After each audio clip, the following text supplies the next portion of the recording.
বিশ্ব নবীজি উহুদ প্রান্তরে সাহাবীদেরকে নিয়ে যুদ্ধ করতেছেন। যুদ্ধ করতে করতে উহুদের এক পর্যায়ে সাহাবীরা মনে করেছে বিজয়ের দিকে আমরা অগ্রসর হচ্ছি, বিজয় আমাদের হাতে চলে আসছে। তারা গানিমাতের মাল সংগ্রহ করার জন্য পাহাড়ের গিরিপথ থেকে সরে গিয়ে তারা মাঠের মধ্যে যুদ্ধের অস্ত্র শস্ত্র মাল সাবানা করার জন্য ব্যস্ত হয়েছে। এদিকে তারা বিশ্ব নবীজির কথা অবমাননা করে তারা পাহাড়ের গিরিপথ ছেড়ে যেমন যুদ্ধের মাল সাবানা করার জন্য ব্যস্ত হয়েছিলেন, অন্যদিকে রাসূলের আদেশ অমান্য করার জন্য এই যুদ্ধে সাহাবীরা পরাজয় হয়ে গেলেন।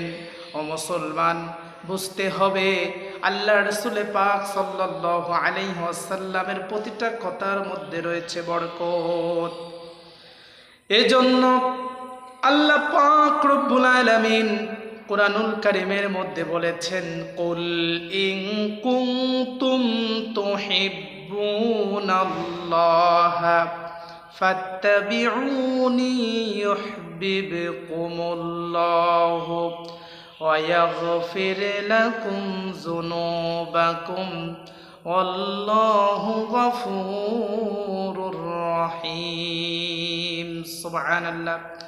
আল্লাহ তাআলা বললেন, কুল হে রাসূল আপনি বলেন, ইন কুনতুম, যারা আমি আল্লাহ তাআলার ভালোবাসা পেতে চায় তারা যেন আপনার রাসূলকে অনুসরণ করে, আপনার রাসূলকে তারা যেন ফলো করে।